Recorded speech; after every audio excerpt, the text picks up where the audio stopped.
There we go. Hey, I forgot the microphone. Holographic self-similarity, vortex antennas. I don't know if you've ever seen a vortex antenna for transceiving. It looks like a circular satellite dish like you'd see on the back of anybody's house, the old round ones, not the new ellipse ones. And you actually take it and split it from the edge straight to the center, and you take it at that split and you separate it, so it's essentially like a low three-dimensional DNA ladder. Yeah. There's a neat invention, and it's almost impossible to believe, and my buddy who's been in live stream lately, Tim Vanderelli, came up with a variant on the vortex antenna, and his words, not mine. And you go look him up, Tim Vanderelli, T-I-M-M. He's the guy that also invented the ferrocell. This is an incomplete ferrocell here. The invention sounded so fantastical that his patent lawyer didn't believe that it existed, so he had to go back to his house and get it and bring it down because it sounded like something from Star Trek. Another variant that the military-industrial complex and other entities are looking into, one of the super magical properties of a vortex antenna, and I'm getting the holographic memory here very, very quickly, is that you could have 100% of the transmission, right? And competing entities and weather conditions and propagation and whatnot makes it such the case that you have signal disruption. So you have disruption of the data stream. In a vortex antenna transmission, and it sounds too fantastical to be believed, but it's actual scientific reality, is that you could have 99% of the transmission destroyed, disrupted, garbled, interference, and yet 100% of the signal in the remaining 1% that isn't destroyed and garbled and interfered with contains a mirror image, a holographic fingerprint of the entirety of the 100% of the transmission. Just think about that for a second. It sounds too fantastical to believe. It sounds like something out of Star Trek. I mean, it absolutely does. It sounds even more fantastical than Star Trek does. You have to admit it. Yet it's a reality. 99% signal disruption, and yet 100% of the signal still remains as a fractal infinity of the entirety of the whole. This is actually the holism of holography, actually. On a holographic positive, for example, you could take an image, like say it's someone's face, and down here in the corner there might be no part of the face or the neck, but you can cut out everything except the corner and rebroadcast laser light through that tiny little section, and yet the entirety of the whole is still found in the little section. Like, well, how is that the case? You know, all the head, the neck, and the face, if it's a hologram. I have a lot of advanced art holograms, which most people have never seen. They're actually extremely impressive. How is that the case? You actually down here in the corner where it's just like, behind someone's shoulder, like if it's a hologram of a face, neck, and shoulders. There's nothing there. No, the entirety of everything is still present in that little section. It is not up for debate that no branch of science, and I use science in air quotes, because they're not actually scientists, they're atomists and materialists, has any idea where memory is stored or how consciousness works. They have absolutely no idea. To think that memories exist in the brain is as stupid as thinking that there's a signal in the antenna, and yet without the antenna we've got no signal. Same is true of water. Of course, the brain is nothing other than a giant lump of cholesterol and water and very little blood flowing through it. By the way, I had someone else, like the 1,000th person, literally, and I don't play a doctor on TV, nor do I pretend to be a doctor. And this is how the conversation went. Yeah, so-and-so has dementia, and it's been really hard to take care of them since they got dementia. And it says, is that person, by the way, on cholesterol-lowering statins? Well, yes. How did you know that? You can go look this up. Like before 1920 or 1930, before doctors, I'm using air quotes here, doctors started, and I'll pretend to be a doctor, go consult your doctor, I'm not giving any medical advice or anything like that, where the doctors started prescribing these cholesterol-lowering entities. There was really no such thing as dementia or Alzheimer's. It just didn't exist. I mean, people had memory issues and they got really old. Obviously, that's the case. Been around since the dawn of time, obviously. But this, we say, well, it's the food and chemicals and stuff we eat. That's true to a very slight degree. But when you actually, since the brain is a giant lump of cholesterol, which it is, and you take things that are designed to nosedive, kamikaze your cholesterol, I wonder if there's a connection there. Yeah. I just had to bring that up since we're actually talking about the brain and holographic memory. I can do this, and every person on the planet can do it unless they're extremely abnormal. You could actually think back 20, 30, 40, in my case 40 years ago, and I was having it driving down the road a few days ago. A completely three-dimensional holographic image of my favorite store from back when I was a little kid. And it's not like a regular movie, which it kind of is, of course. You look at a movie and you can zoom around, but any part of it you could come up and touch, and that memory of mine, which is like 40 years old almost, zoom in on any portion of it, touch it, and experience and have multidimensional, palpable interactions with something on a store that hasn't existed for 30 plus years and didn't occur to me 40 plus years ago. To think that that actually exists between anybody's ears, in the form of the brain, is absolutely ridiculous. He goes, well, sure it is. Well, somebody's in a bad car wreck, you could have total memory loss. They had a head injury. Obviously, that's the seat of consciousness and of memory, because you have a brain injury. They can't remember anything anymore, including their own name. Well, that's the stupidest thing. You've somehow wrecked the signal. Because there ain't no signal in the radio, and there ain't no signal in the antenna. This is an antenna, by the way. See, you've somehow messed with the signal or destroyed the signal by breaking, the radio or the antenna. And that's completely ridiculous. And yes, that's the false supposition engendered by psychologists and scientists and the medical entity that exists around the world. And I just don't want, well, I see what you think about that. If you think that sort of insanity is completely possible, and of course it's not possible. There's no more memories in the brain than there is, and I talked about the antenna of life and of consciousness to be water, which it is, and water, of course, is just two hydrogen atoms and an oxygen atom. It's not in either the two hydrogen atoms or the oxygen atom. It's in the holographic nature, and people don't get this. This is one of the secrets of the universe, and I mean this explicitly and implicitly. It applies to so many things. It can't be there, and yet it is the geometry for the manifestation of that. Just like you could take a piece of wire and bend it, and it's very ugly, but you cut a few inches off it here or there, and you bend it slightly such that it has a harmonic ratio that's the golden ratio, for example, and all of a sudden it's beautiful. It's the same piece of wire. All you did is cut a couple inches off of it and slightly bend it differently. What's different? Same is true of this. Any and every antenna, except for some really oddball exotic antennas, just a piece of wire. This is coated in PVC and rubber, or just a different type of rubber. It's cut to a certain length.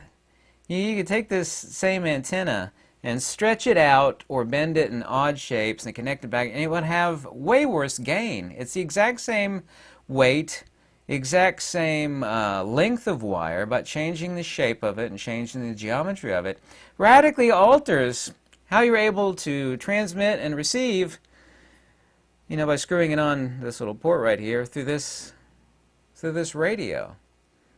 There is no memory in the water molecule itself, rather in its perfect, and it's, by the way, it's the reason why I have the water molecule geometry tattooed back here.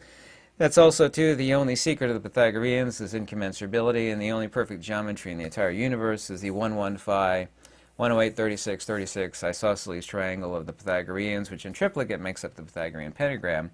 We have holographic incommensurability. You can talk about infinite fractal redundancy, where, I don't know if you know this or not, like a typical movie, if it's like super high resolution in a dream, or a memory is extreme high resolution. You know that because a regular movie, even though it's many gigabytes of its high resolution, as you very well know, doesn't have multi-layer tactile inputs where you could zoom in. Some new movies you actually can zoom in. Those movies are really, really, really large in size, where you could smell things and taste things and, instantly zoom around. And yet, does anybody think that that actually exists in the brain between anybody's ears? Of course it does not.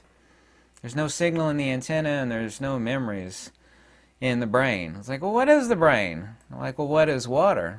You look at water, and if you ever looked at a real brain, it's extremely unimpressive. There's no branch of science, once again, has any clue how memory is stored or where it's stored. Sure it is, stored right there in the brain, we know it. Because when you damage the brain, you lose all your memories. Serious head trauma. Well, you haven't done anything to the signal or damaged the signal in wrecking the antenna or the radio. I mean, that's the exact same train of logic that they're actually using. Frequency, by the way, is holographic. Upper sideband and lower sideband, I don't know if you know anything about that. There's not mere amplitude modulation and frequency modulation. And Nikola Tesla, of course, famously said, if you want to know the secrets of the universe, is a Nikola Tesla quote, you need to think in terms of energy, frequency, vibration. Energy, of course, is the substrate. Rest, force, and motion. I've talked about that endlessly. But frequency and vibration. The entire electromagnetic spectrum is just a different frequency, but the exact same energy circuit with different capacitances. So there's not only energy, the frequency modulation and amplitude modulation, but there's also two upper sideband and lower sideband modulation. And true EMF, of course, we've seen it represented 99 times out of 100 two-dimensionally, but any and all EMF is three-dimensional.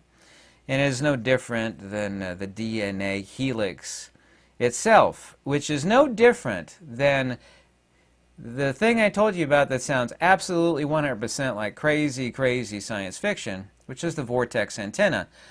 100% capture within less than 1% of the signal. You destroy 99% of it, more than actually, and 100% of it will remain in the remaining minuscule fraction that's left. That type of fractal incommensurability where there's near infinite redundancy in the fractal paradigm, where the mirror image of the tiny microscopic portion of same still contains the whole.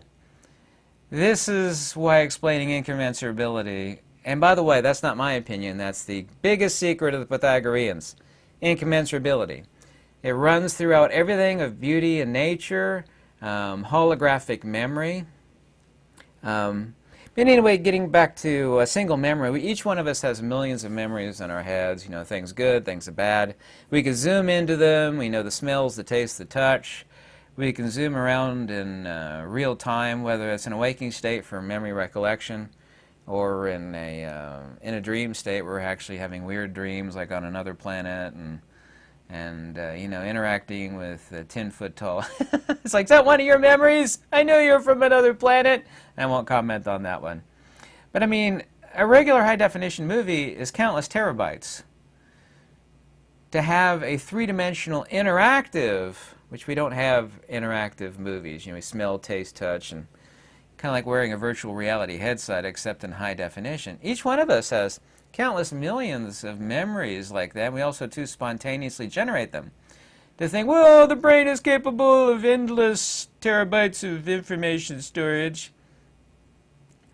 The brain is not storing any memories at all. They make correct observations through, correct observations and incorrect conclusions. They'll actually stimulate various parts of the brains through electrostimulus, and that will synthesize immediate recollection of a certain memory was. Oh, look, there's proof that the memory is in here. We stimulated this part of the brain, and he could smell something, and over here we stimulated that part of the brain, and all of a sudden they could recollect, what they did as a child. All of that stuff is true, but to falsely conclude that therefore the memories are there is absolutely ludicrous. That's some real backwards, upside down, redneck science. Incorrect conclusions. Anyway, frequency is holographic. It's impossible to think that memory exists in the brain. I mean, the ancient Egyptians, when they actually embalmed people, they knew that. They knew if someone got head trauma, they would forget things, but the Egyptians did not think that memories and recollection was actually in the brain, because all the embalmed bodies of the super important people, I mean, everything else was embalmed and preserved, but they chucked that out, through the nose, and they discarded it.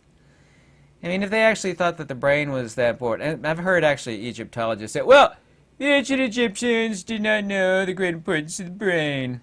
They had head injuries back then, even way more than we do today. They knew if you mess with someone's head, they forget things, they couldn't even remember their own name. They knew it was the antenna for the manifestation of holographic memory and dream recollection, on and on and on. But they knew its ultimate unimportance. There have been countless examples of people with PhD. They didn't have any MRIs their entire life. One guy was in a bad car wreck, and they wanted to scan him for brain trauma, and he had a PhD in mathematics. He was a brilliant person who wrote books. It's called a hypocephalic brain, or basically the brain was about the size of a small orange. So he had this super, super tiny brain inside, floating inside the viscous spinal column fluid inside of his head. He had a microbrain, yet this dude had a PhD, wrote books, incredibly intelligent. No one thought he was anything other than super intelligent. There have been many actual cases of that. Science, of course, by science I mean science, they refused to actually look at that. Did you know that when we say muscle memory, it turns out muscle memory is true? Each and every cell in our body actually has at least, depends on the type of muscle tissue, at least one brain cell in it. So actual muscle memory is true. Once again, back to the Tesla thing in terms of energy, frequency, and vibration. This is something important. It's a correct conclusion I've never heard anybody make. Minerals and lack thereof, or not drinking water, causes, there's many things that can cause bad memory recollection. But lack of minerals seems to be the most predominant one. You end up with bad memories. Like, well, the memory's gone, you can't think of anything anymore, and yet there's a million cases where people reverse that, where the lack of minerals took their memory, and yet they're able to get it back. It's like, I thought they lost it. It was there the whole time. It's like, well, what was the issue? Minerals are just like, analogously, the communication network for memory recollection. You could have the memory as kind of like a library, but the network is broken for memory and information retrieval. But if you could actually reestablish the network with eating the correct fats and minerals, then people have found out that all of a sudden they can get their memory back. And they stop taking the stuff that, what's-his-face, which I won't name, stop prescribing. Once again, do I need to point out the fact that essentially dementia and Alzheimer's didn't exist before? 1920s or 1930s. This is basically non-existent. What happened in the 1920s, 1930s? I'll give you one guess what happened. Give you one guess. Anyway, holography is just a 3D frequency manifestation. The infinite nature in which information is stored, because the brain is not capable of that amount of massive memory storage. There's no information storage in the brain any more than there is storage in this antenna. There's not. This is an incommensurable cut at a specific frequency, and this is cut for 2 meter 440 transception. I mean, it even says right here, 2 meter 440 antenna, diamond antenna. It's cut for a specific frequency range. Like, this is what you're going to do with it. It needs to be cut with this incommensurable cut relative to the frequency. Therefore, it's like a quarter wave or half wave or 1/8 wave, such that it is a harmonic. I don't know if you know this as well. Most people don't know anything about antennas. The best antennas, like especially on HF, for the antenna to be cut to the frequency of a lot of HF, high frequency, transception, it would have to be impossibly huge, like stretch from the back of my house to the house 2 streets over. That would be a full frequency. It only has to be a harmonic thereof. 1/8 wave, quarter wave, 5/8 wave. If it is a harmonic resonance to the frequency, even though itself is only a fractional smaller section of a harmonic frequency to that resonance, and this is an undeniable fact of science that every branch of science agrees upon. This is not something I'm talking about or feeling or communicating to you. It is still receiving the frequency at high gain.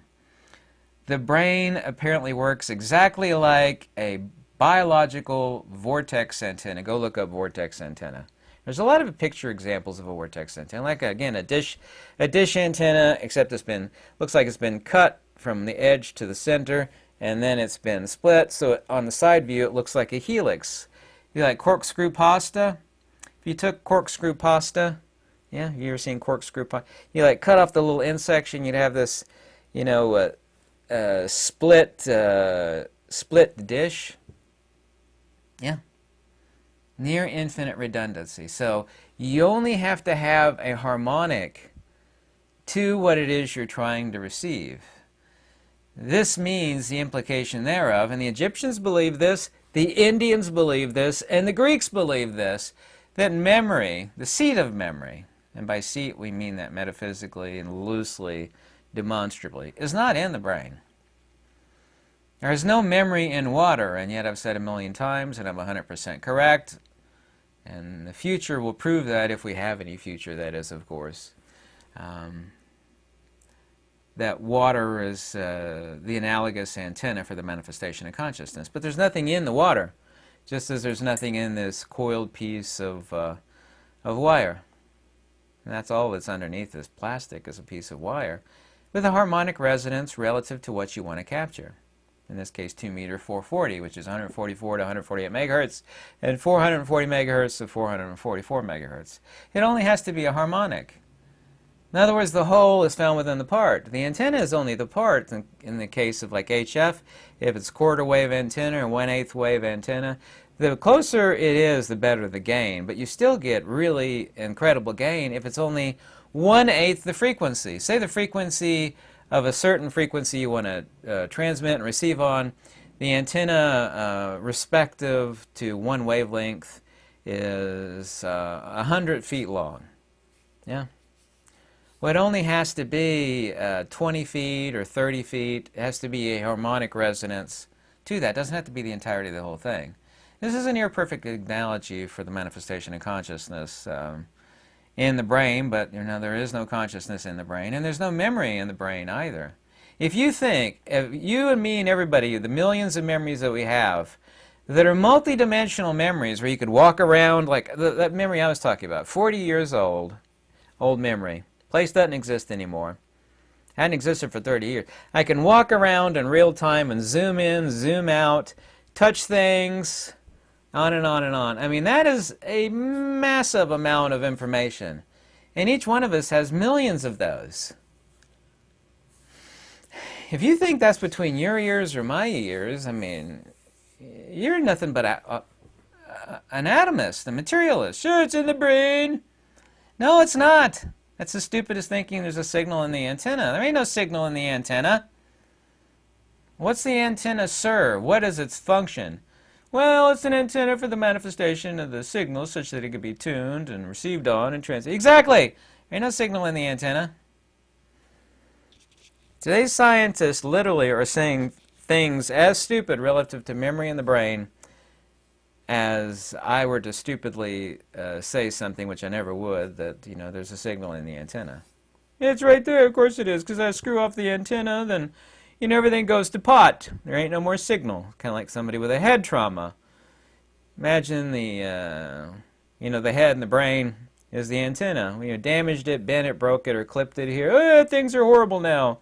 Since I ruined the head, head trauma, or in this case the antenna, and all of a sudden everything, you can't bring up a lot of frequencies, the gain is bad, on and on and on, and therefore it is located here, because I damaged the head/antenna, and therefore the resultant recollection and memories and cognizance and, who's Bob Sheila, forget what your name is, it's located in the brain.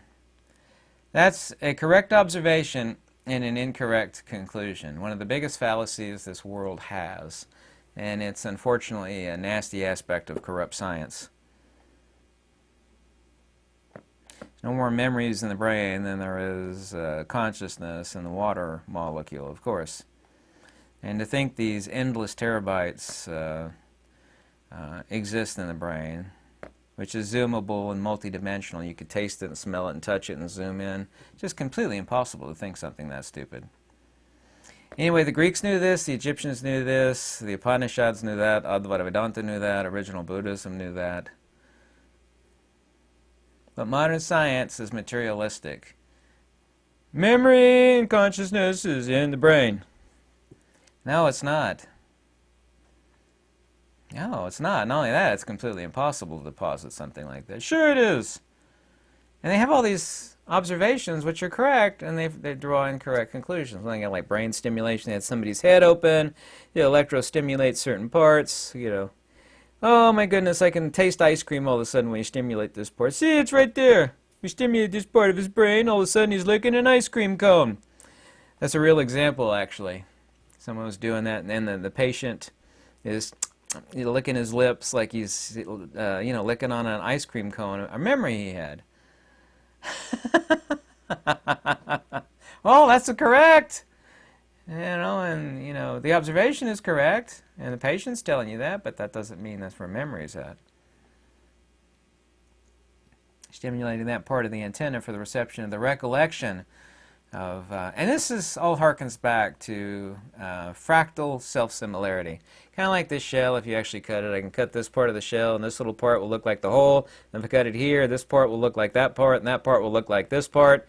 Fractal self-similarity, that's the thing, by the way.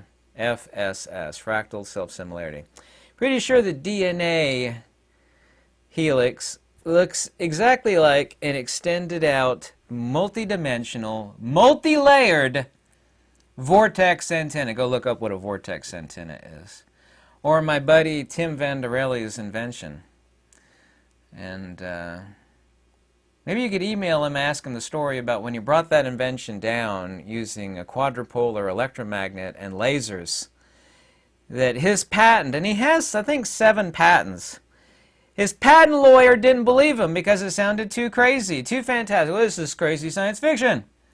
He had to go home and get the invention and bring it back down and show him that it's real and it works, does what he says it works, and this patent filing, because the patent lawyer didn't believe it because it sounded far, far too impossible and far, far, far, far, far too phantasmagorical is the word? Science fiction-y? That's not really a word. So this is holographic memory, fractal self-similarity, and look up information. It's not a perfect analogy, but it's a near-perfect analogy of the vortex antenna and how you could destroy 99% of the signal and still have 100% left, hidden fractal self-similarity in the remaining 1% or less. Happy New Year's to you. If you ever want to contact me, my email's in the description below. Contact information, any donations always warmly welcome. I hope you have a happy new year. I don't think any of us are going to have a happy new year next year, though. I'm going to edit that out of this video. Yeah, it's going to be a bad next year. Ooh-wee. Have a good one. Goodbye.